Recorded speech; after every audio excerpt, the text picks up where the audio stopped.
ప్రధానోపాధ్యాయులు మరియు ఉపాధ్యాయులు, పాఠశాల చైర్మన్ మరియు సర్పంచ్, మాజీ సర్పంచులు, గ్రామ పెద్దలు, వార్డు మెంబర్సు, పిల్లలు, యువకులందరికీ ధన్యవాదాలు. ఎందుకంటే ఎండకు కూర్చోవాలి అన్నంత ఓపిక కూడా లేదు కాబట్టి ఎక్కువగా ఏం మాట్లాడలేదు. పాఠశాలని ఒకటి గన్నులో ఉన్నది బుల్లెట్. ఆ ఒక్క బుల్లెటే మనిషిని చంపడానికి ఒక ఆయుధం అవుతుంది. కాబట్టి మాకు ఒకటే బాధ ఏమనిపిస్తుంది అంటే, ఊరి గురించి చెప్పుకుంటూ పోతే చాలా ఉంటున్నది. ఎంత కష్టాలు పడడం, ఎంత ఇదేనామో. పాఠశాలలో ఒక లెవెల్కి తీసుకొచ్చినాము. ప్రైమరీస్కి దగ్గర పోతే పిల్లలు తక్కువ ఉన్నారు. ఇంగ్లీష్ మీడియం ఉంది. ఆ ఇంగ్లీష్ మీడియంలో తక్కువ పిల్లలు ఉన్నారు. బయటికి పోతే ఒక 50,000 దాకా ఖర్చు అవుతుంది.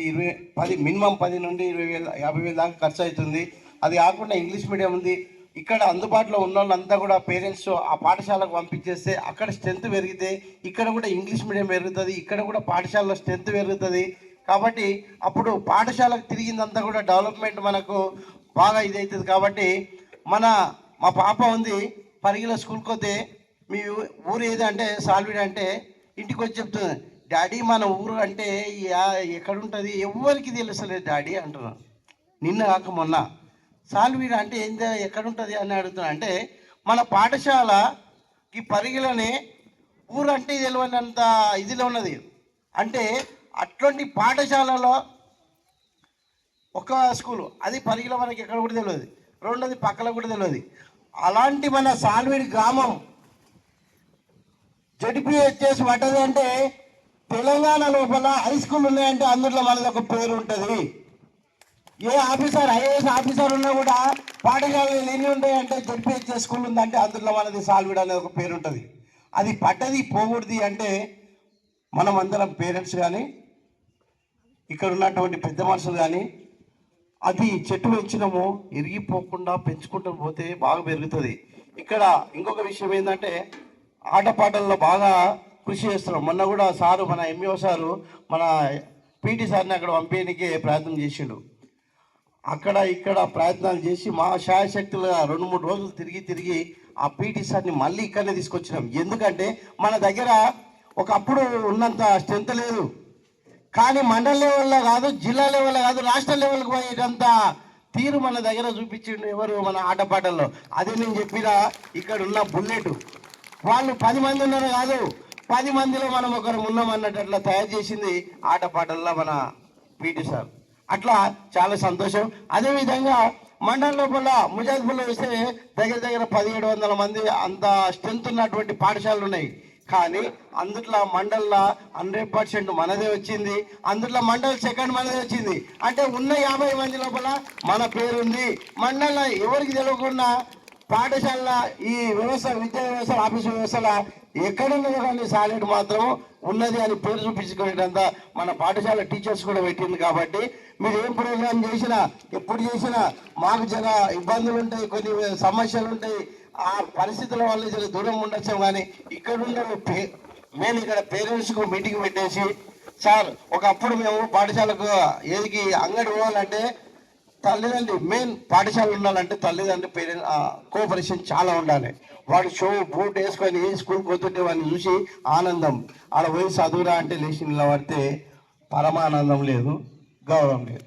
అంటే అట్లా కాకుండా చదువు ముఖ్యం, వాళ్ళు చూసుకొని ముడుచుకునేది ముఖ్యం కాదు. ఇక్కడ కూడా ఉన్నది కాబట్టి ఇక్కడ ఉన్నటువంటి విద్యార్థులు పేరెంట్స్ కూడా వాళ్ళందరినీ పక్కగా బండెక్షలకో లేకపోతే కులక్షలకో అక్కడ ఇక్కడ టైట్ వేసి పంపించే అవసరం లేదు. ఇక్కడ ఉన్న వాళ్ళు ఇక్కడ పంపిస్తే చాకుల్లాగా మా పాఠశాలలో ఉన్నటువంటి పంతులు ఉన్న వాళ్ళు చెప్తారు.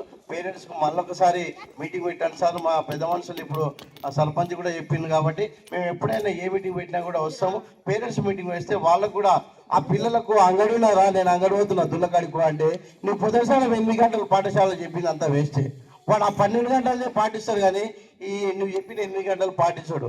కాబట్టి ఇంటి దగ్గర పిల్లలకు కోఆపరేషన్ అంటే పేరెంట్స్కు ఎంత ఏం చదివినావు ఏం చెప్పిండు అని అడిగే స్థాయిలో ఉంటే పిల్లగాడు ఖచ్చితంగా బాగుపడతాడు. పంతులు ఏం చెప్పరు అక్కడిక్కడ పోవాలి. ఇప్పుడు ఏడ ప్రైవేట్ స్కూల్లో పంపిస్తే వాడు 8 గంటలు మొత్తం 10 గంటలు చెప్పినా కూడా ఇంటికాడికి వచ్చి నాయన ఏం చదివినా నాయన ఏం చెప్పిండు అంటని ఇప్పుడున్న పంతులు కూడా అడుగుతారు ఆడపోయి ప్రతి ఒక్క విద్యార్థి. మరి ఇంటికాడ ఉన్నటువంటి పేరెంట్స్ వానికి పని చెప్తే పోరా దుల్లకాడికి పోరా, ఆ రోజు పాఠం ఏం చెప్పింది ఆ దుల్లకాడికి పోరా, నాకు పని ఏంది నేను వ్యవసాయం పోతాను. కాబట్టి అలాంటి పరిస్థితి కాకుండా పేరెంట్స్ మీటింగ్ పెడితే వాళ్ళకి ఎక్స్ప్లెయిన్ చేద్దాం సార్. కాబట్టి ఇట్లాంటి ప్రాబ్లమ్స్ మనం నిదానంగా కూర్చొని మాట్లాడుకున్నాం. నాకు ఇచ్చినటువంటి చిన్న అవకాశాన్ని ముగించుకుంటున్నాం sir. Thank you sir. HM sir గారికి అలాగే సార్ 1 మినిట్. ఇప్పుడే వచ్చేసినటువంటి గౌరవనీయులు మైపాల్ అన్నను వేదికపైకి ఆహ్వానిస్తున్నాం సార్. రండి. మన పాఠశాల హెచ్ఎం సార్ గారికి అలాగే టీచర్స్ బృందానికి అలాగే గ్రామ సర్పంచ్ లక్ష్మమ్మ రాములు గారికి, ఉప సర్పంచ్ సంధ్యరాణి ప్రభు గారికి, అలాగే మండల మహిళా సమైక్య అధ్యక్షురాలు సంతోషక్క గారికి, మాజీ సర్పంచ్ కొండన్న గారికి, అలాగే ఎంపీటీసీ గారికి, వార్డు సభ్యులందరికీ పేరు పేరున కృతజ్ఞతలు తెలియజేస్తున్నాం. అలాగే ఇంతకుముందు ఈ యొక్క 80వ స్వతంత్ర దినోత్సవ సందర్భంగా మీ అందరికీ కృతజ్ఞతలు తెలియపరుచుకుంటున్నాం. అలాగే ఇంతకుముందు పిటి సార్ అన్నట్లుగా నేను గ్రామ కాంగ్రెస్ పార్టీ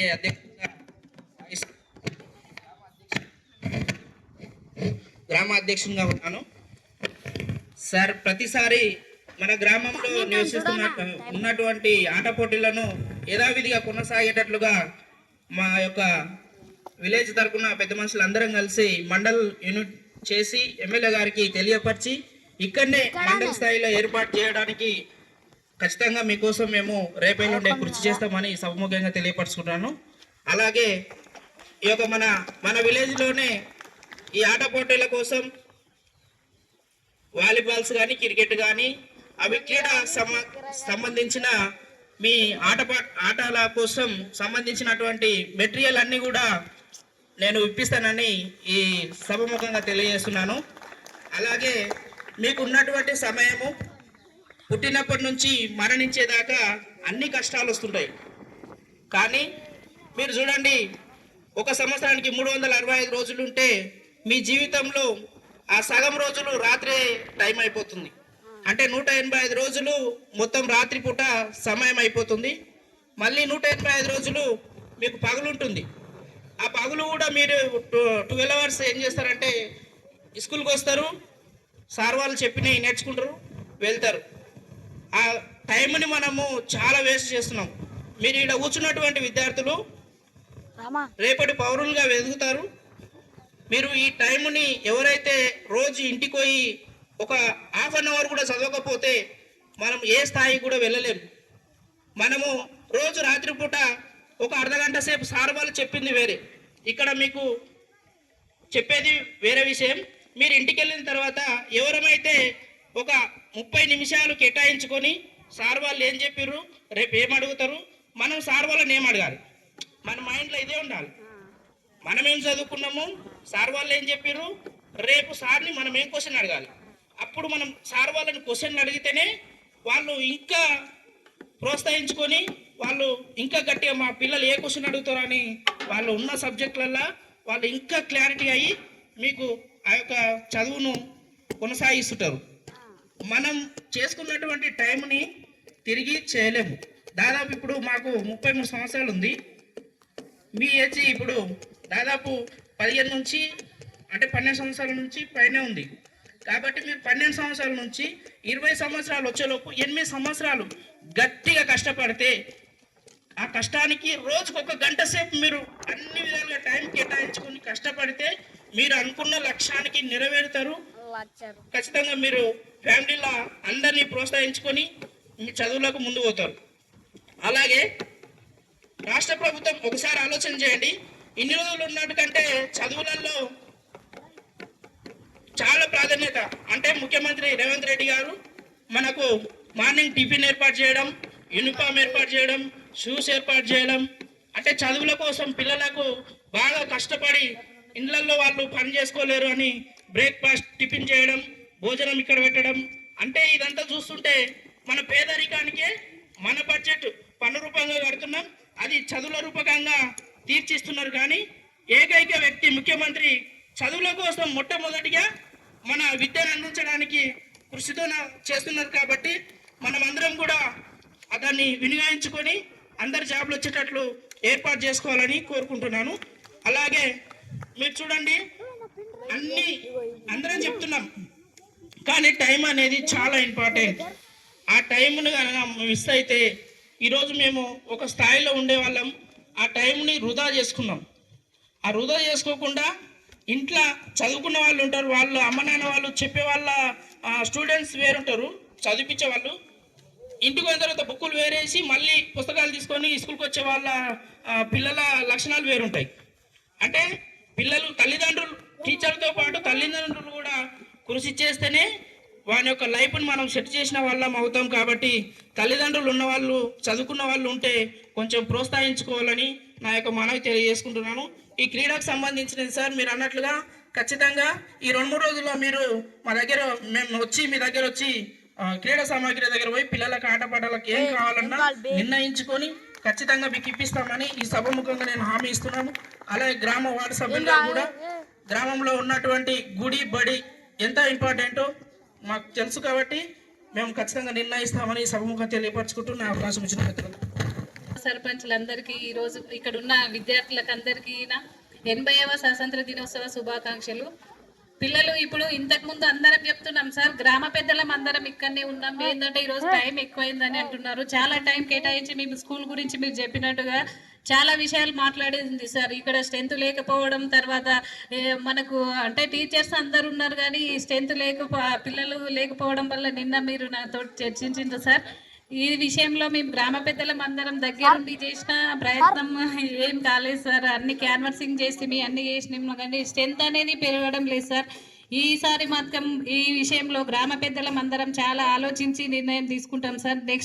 నెక్స్ట్ ఇయర్లోనైనా స్ట్రెంత్ పెంచి మన ఈ సాల్వేట్ పాఠశాలలో పిల్లలను పెంచే విధంగా చాలా కృషి చేస్తామని చెప్తున్నాం సార్. ఏంటంటే గ్రామ పెద్దలందరూ అన్నట్టుగా టైం కేటాయించి పేరెంట్స్ మీటింగ్ పెట్టి ప్రతి ఒక్క విషయాలు ఇప్పుడు ప్రైమరీ స్కూల్లో కానీ హై స్కూల్లో కానీ ఒకరోజు సార్ మీటింగ్ ఏర్పాటు చేస్తే గ్రామ పెద్దలందరినీ పిలిచి గ్రామ సభలో కానీ ఇక్కడ స్కూల్లో కానీ ఏర్పాటు చేస్తే అందరినీ పిలిచి ప్రతి పేరెంట్స్ ఏంటంటే ఇక్కడ స్కూల్ కాడికి రావాలి. పిల్లల విషయంలో ఈ రోజు రేపు చదువుకుంటేనే ఏదైనా ఉన్నాయి, కానీ ఇప్పుడు చదువు అనేది లేకపోతే చాలా కష్టమవుతుంది. ఈ జనరేషన్లో ఉన్న పిల్లలు అన్ని సదుపాయాలు ఉన్న పిల్లలు కొంత టైం వేస్ట్ చేస్తున్నారేమో అనిపిస్తుంది. అందరు చెప్పినట్టుగా పిల్లలు ఈ మధ్యలో ఎవరైనా సరే ఫోన్కి తొందరగా ఇదవుతున్నారు. ఫోన్ వాడడం వల్ల చాలా నష్టాలు ఉన్నాయి. అది ప్రతి పేరెంట్స్ దయచేసి ఇంటి దగ్గర ఉన్న పేరెంట్స్ ఏంటంటే మా పిల్లలైనా సరే ఫోన్ ప్రతి ఒక్కరికి ఏదో రాగానే స్కూల్కి వచ్చి రాగానే ఫోన్